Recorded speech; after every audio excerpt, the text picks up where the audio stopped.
Il ne nous a pas menés sur la terre pour que nous soyons privés de sa gloire. Mais il nous envoie sur la terre pour que nous soyons dans sa présence. Pour que nous soyons dans sa gloire. Pour que nous communions avec lui. Pour que nous puissions être dans sa présence. Nous soyons avec la puissance du Seigneur. Nous puissions être dans tout ça digne de la royauté d'Élohim.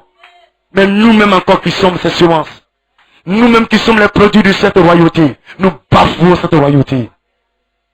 Et nous donne quelque chose de précieux. Nous allons fouler ça aux pieds. Nous foulons ça aux pieds. Sois en esprit.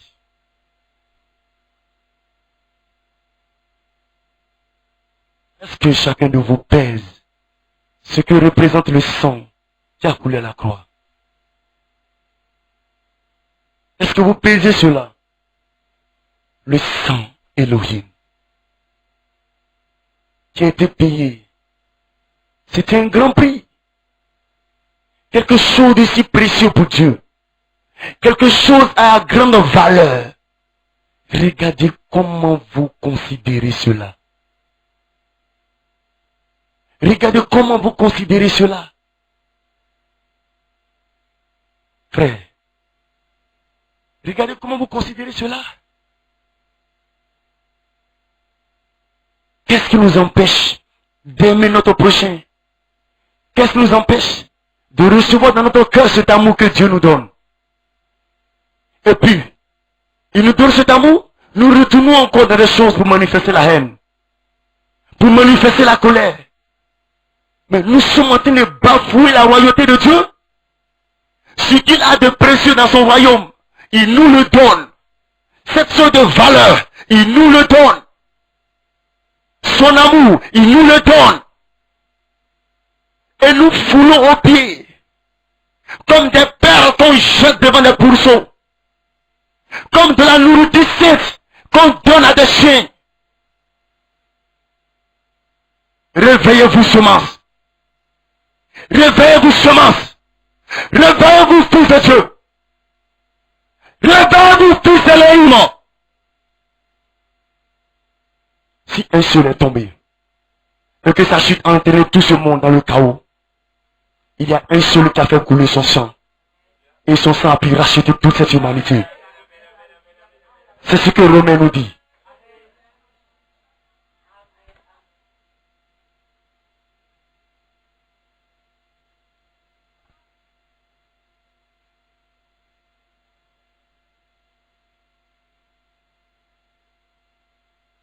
Amen.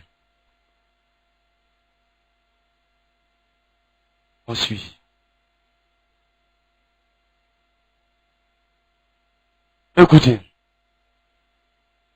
Romains, chapitre 5. Verset 15 à 18. Je vais lire un peu. Mais, il n'est pas du don gratuit comme de l'offense. Car si par l'offense d'un seul, il en est beaucoup qui sont morts.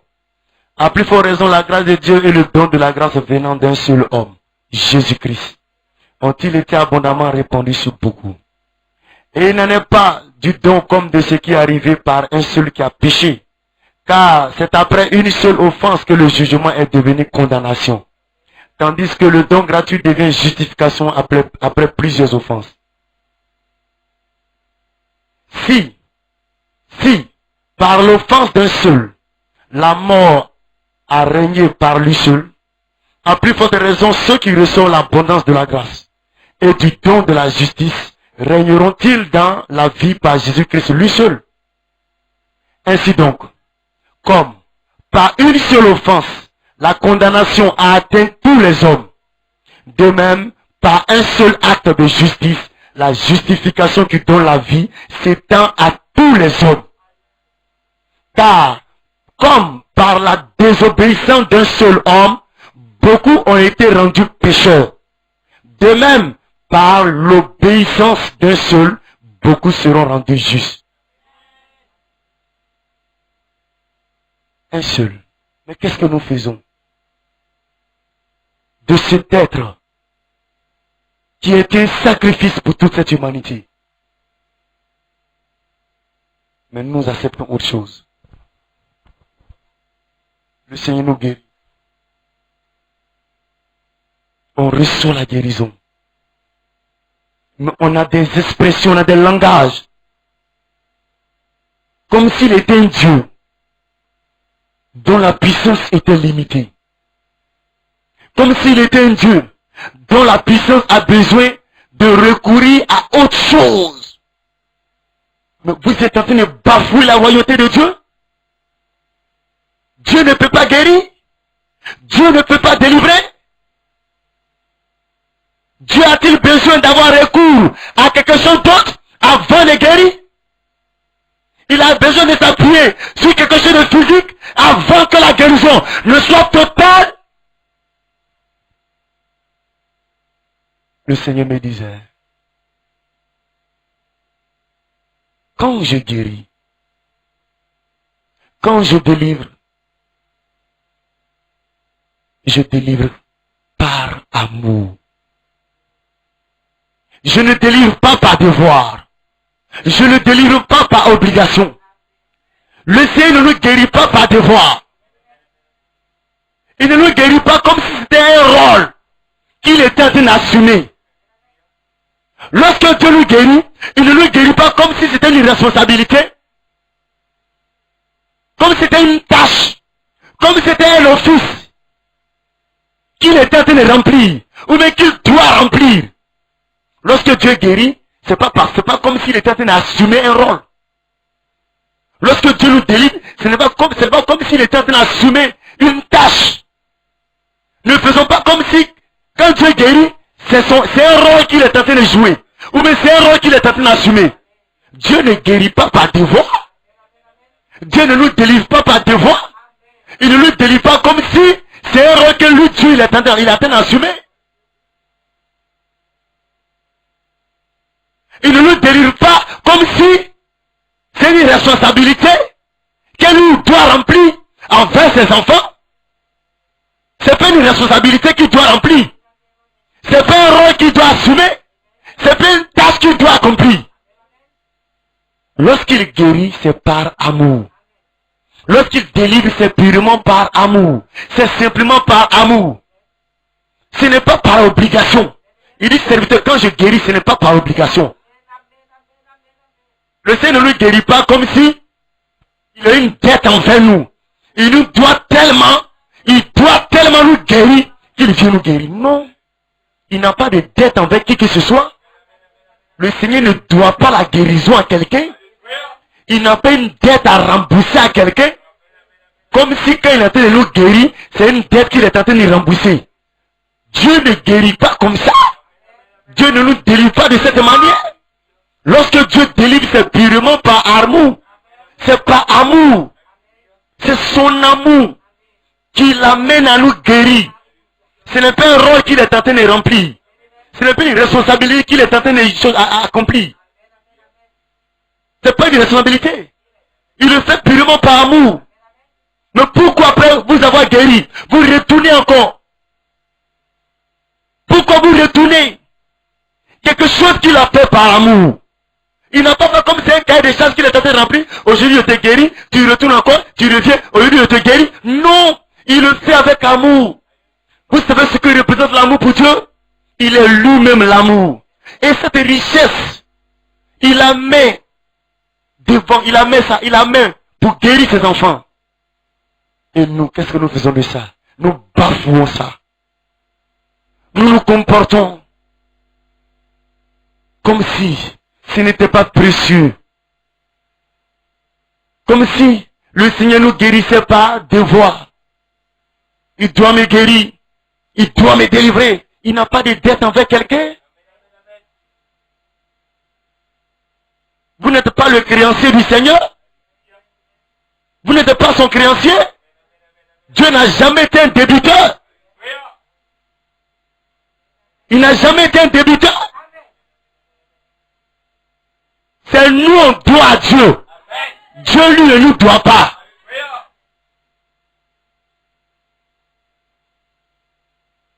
Mais d'autres, les serments de Dieu se comportent comme si Dieu était obligé de guérir. Ou bien quand Dieu guérit, c'est par obligation. Ou par devoir.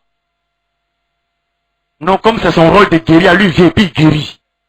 Non, comme c'est sa responsabilité, c'est Dieu, le Dieu qui guérit. Donc il n'a qu'à guérir. Non, Dieu ne fait pas ça. Comme c'est un office de guérison, alors il vient et guérit. Dieu ne nous guérit pas comme si c'était un office qu'il était en train de remplir envers ses enfants.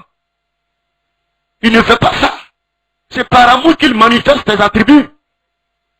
C'est l'amour qui l'amène à manifester ses attributs. Il ne le fait pas par obligation, ou bien par devoir, ou bien un rôle qu'il est en train d'assumer. Mais pourquoi est-ce qu'en retour, nous ne manifestons pas cet amour-là? Pourquoi nous ne reconnaissons pas cet amour? Mais nous nous comportons comme si Dieu nous guérissait par devoir. Nous nous comportons comme si Dieu guérissait par obligation. Oui, ce que nous faisons, c'est comme si Dieu guérissait par devoir. C'est son rôle. On retourne à n'importe quoi, on revient, il nous guérit. Oh Seigneur, c'est Dieu qui guérit. Mais quand Dieu guérit, il ne guérit pas par devoir. C'est pas un rôle qu'il est en train d'assumer, mes frères. C'est par amour. Pourquoi nous ne prenons pas au sérieux cet amour? Pourquoi nous ne gardons pas précisément l'amour qu'il a eu pour nous, afin que nous obtenons notre guérison, notre délivrance, notre restauration, notre liberté, notre changement, notre transformation? C'est par amour qu'il accomplit ses promesses dans notre vie. Mais qu'est-ce que nous faisons avec cet amour? Nous bafouons cela. Nous retournons encore dans les choses du monde. Alors que c'est un grand prix qu'il a pu acquérir.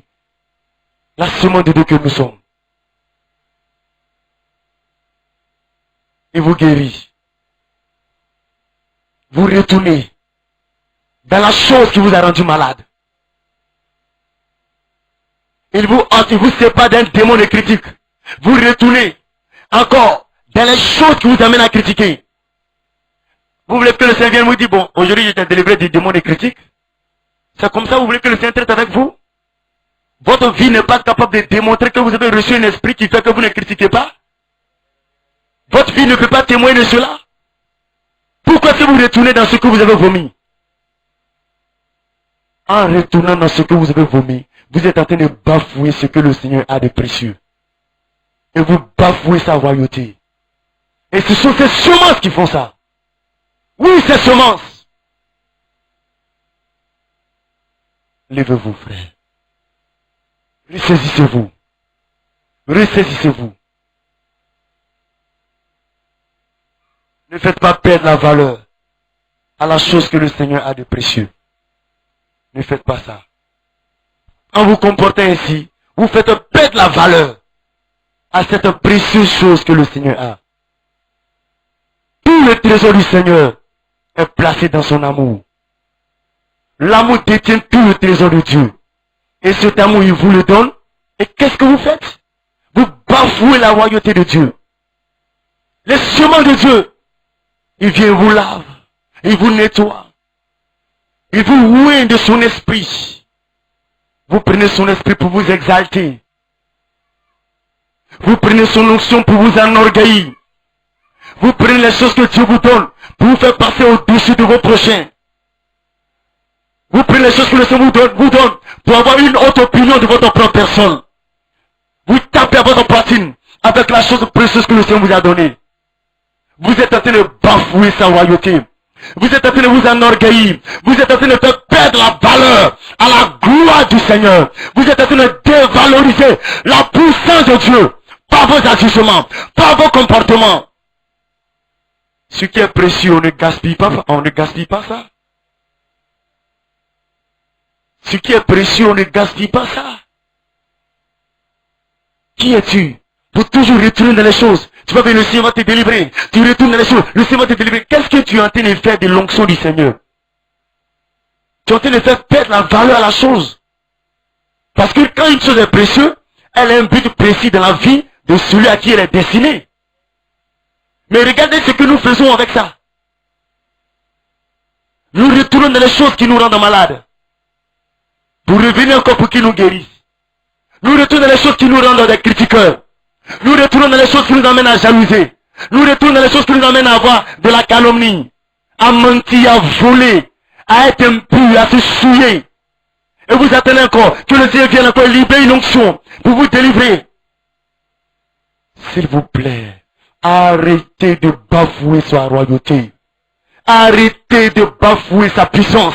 Arrêtez de rendre insignifiant l'onction de Dieu.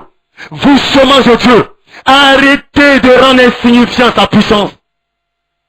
Il n'a pas donné ce corps pour que ce corps-là soit utilisé pour la gloire des démons. Il n'a pas donné sa bouche pour qu'elle soit utilisée pour la gloire des démons. Mais pour sa propre gloire qu'il a créé toutes choses. C'est pour sa propre gloire qu'il a créé la terre. C'est pour sa propre gloire qu'il a créé la végétation. C'est pour sa propre gloire qu'il a créé les êtres humains. Mais pourquoi vous utilisez les choses qu'il vous a données, les choses qu'il a créées, pour vous enorgueillir, pour vous glorifier, pour vous taper la poitrine? Et la semence de Dieu est aussi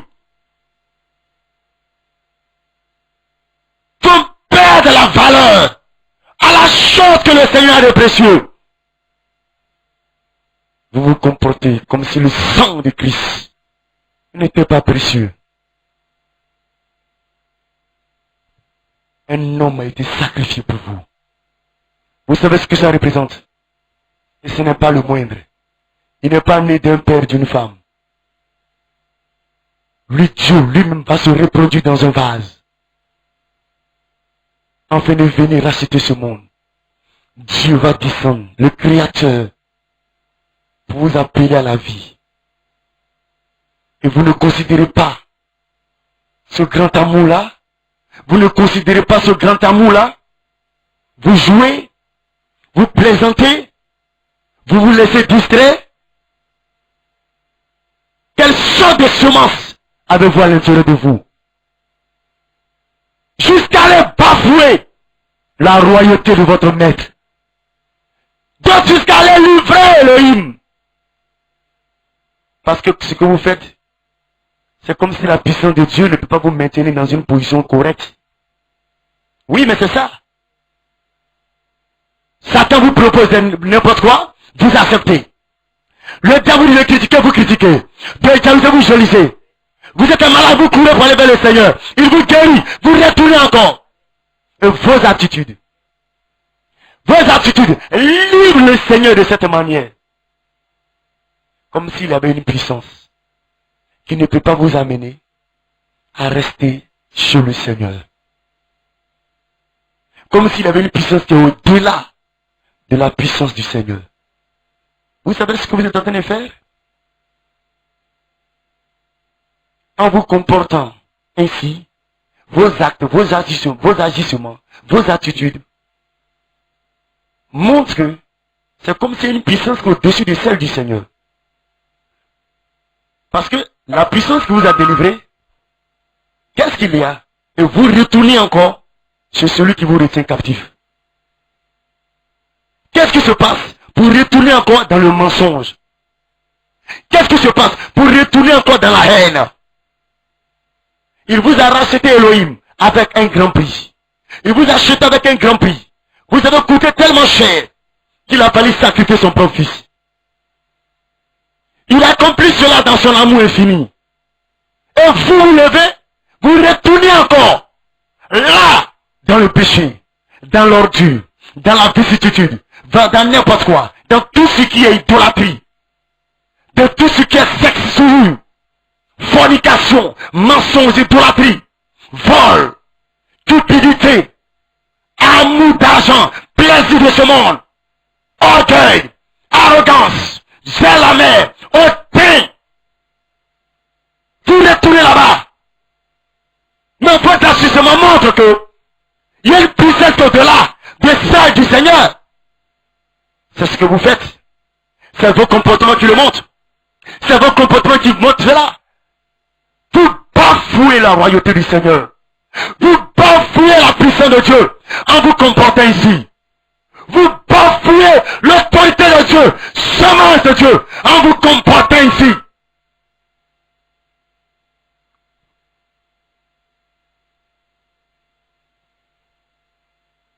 Vous livrez le Créateur à une créature. Je ne sais pas comment vous l'exprimer. Mais je sais que je me fais comprendre.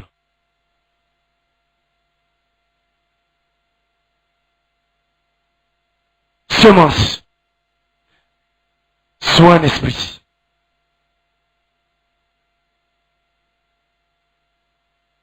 Soyez un esprit.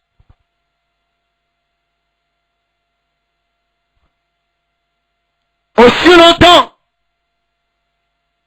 que nous demeurerons dans cette atmosphère, la volonté parfaite de Dieu ne peut pas s'accomplir. Nous crions, Seigneur, délivre-moi. Seigneur, je veux ceci. Mais lorsqu'il le fait, nous retournons. Est-ce que les promesses de Dieu pour nous ont une valeur à nos yeux? Est-ce que les promesses bibliques ont une valeur à nos yeux, à notre âme? Est-ce que nous considérons les promesses de Dieu? Est-ce que les promesses de Dieu représentent quelque chose de valeur pour nous? Est-ce que le sang de Christ représente quelque chose qui ne peut pas être comparé à quoi que ce soit pour nous? Est-ce que l'amour de Dieu a de la valeur pour nous? Est-ce que la royauté de Elohim, a de la valeur pour nous? Est-ce que nous avons un peu de considération pour sa puissance, pour son autorité, pour sa présence? Est-ce que nous avons un peu de crainte? Mais pourquoi nous agissons ici alors? Pourquoi nous agissons ici? Pourquoi? La terre a été rachetée au prix du sang du Seigneur. Ce monde a été racheté au prix du sang du Seigneur. Le monde et les habitants de ce monde ont été rachetés. Il fallait qu'un sang coule pour ne pas que ce monde puisse aller tout en enfer. Mais qu'est-ce que nous faisons de cette grâce, de ce grand amour? Oui, nous avons ramené ce monde dans l'échec.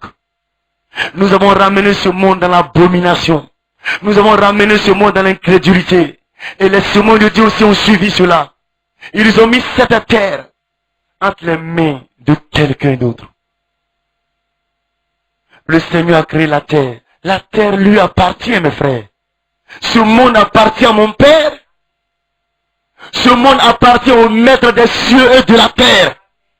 Ce monde appartient au Créateur de l'univers. C'est Elohim. Il est venu sur la terre comme Jésus-Christ. Sa propre personne en tant que le Fils. Cette terre lui appartient. Est-ce qu'il est obligé de payer un grand prix pour racheter ce qui lui appartient? Est-ce qu'il est obligé qu'il y ait le déluge pour laver le monde qui lui appartient? Est-ce qu'il est obligé que le sang coule pour racheter ce monde? Quelque chose qui lui appartient. Mais vous avez livré le monde entre les mains de quelqu'un d'autre. Vous avez livré le monde à quelqu'un d'autre.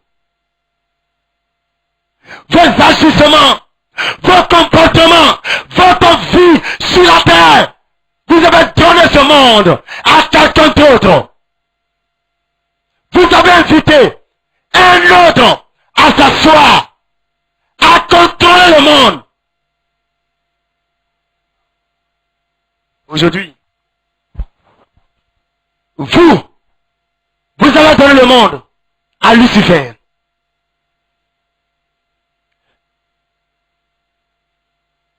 La créature a donné le monde à Lucifer.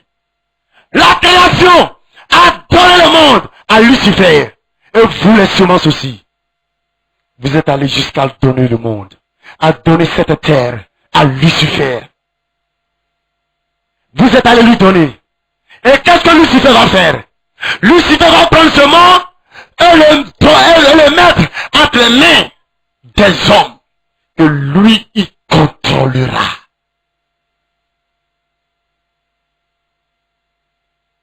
Vous avez donné le monde à Lucifer.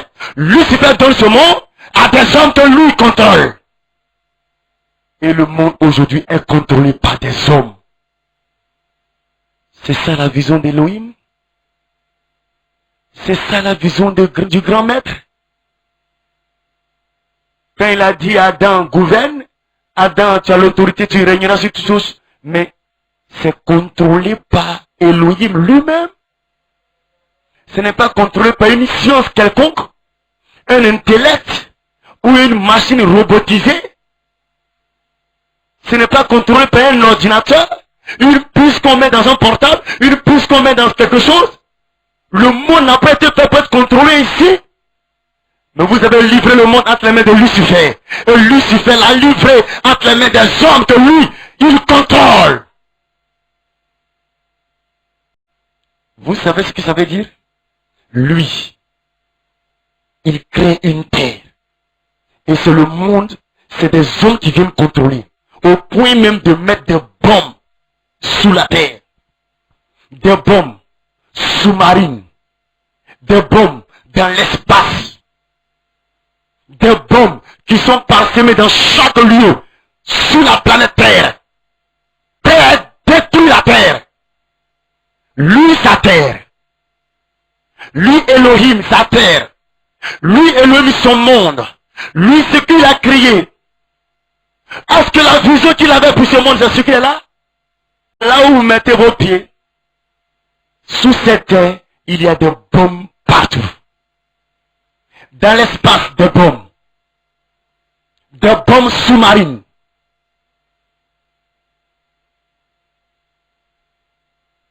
Aujourd'hui, le monde a quitté sa vision. Et vous, cette semence, vous avez livré ce monde entre la main de Lucifer. Il me pose la question. En voyant toutes ces choses, qu'est-ce que lui et l'homme l'empêche de rayer ce monde? Qu'est-ce que lui l'empêche de rayer cette terre? C'est sa terre. C'est lui qui a créé ce monde. Ce n'est pas ce qu'il a voulu pour ce monde qui est là. Mais qu'est-ce qui l'empêche de rayer ce monde? Il dit, c'est ma miséricorde. C'est sa miséricorde. C'est son amour.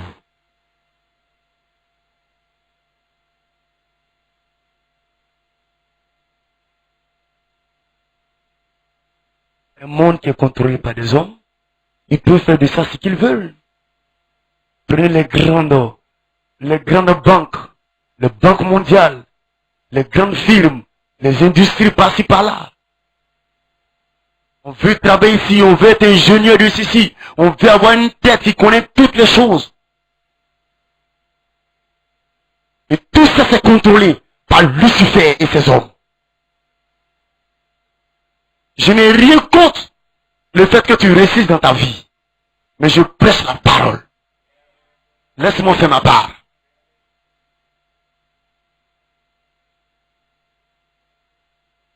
Lucifer peut téléguider quelqu'un pour lancer le bombe, la bombe à cobalt, ou même la bombe à hydrogène. Vous savez ce que ça peut représenter?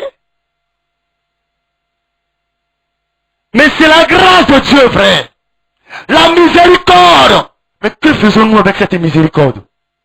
Que faisons-nous avec cette grâce-là? Aujourd'hui, tout a été dévalorisé. Tout.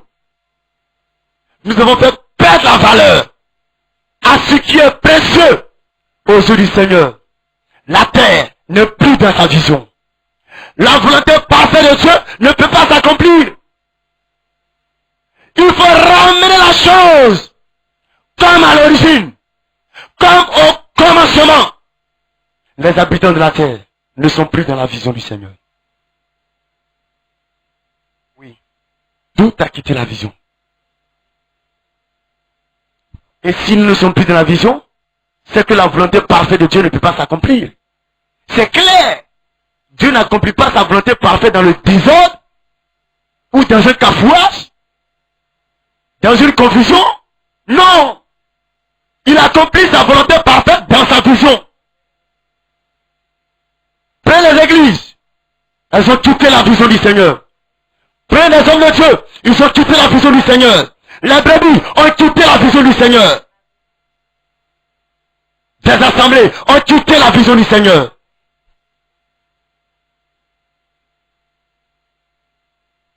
Oui. Toutes ces choses ont quitté la vision du Seigneur.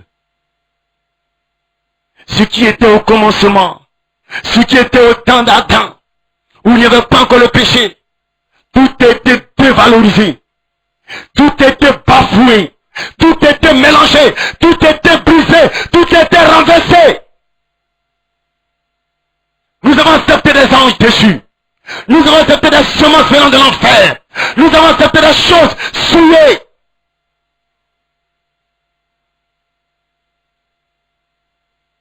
Où sont les semences de Dieu? Ramenez la chose à son origine. Vous avez été racheté un grand prix. Le monde a été racheté un grand prix. Nous avons le droit de ramener ce monde-là. Avec le Seigneur, nous sommes capables que ce monde revienne à son état d'antan, au temps d'Adam. Une nouvelle terre, un nouveau ciel. C'est possible. C'est possible. C'est possible.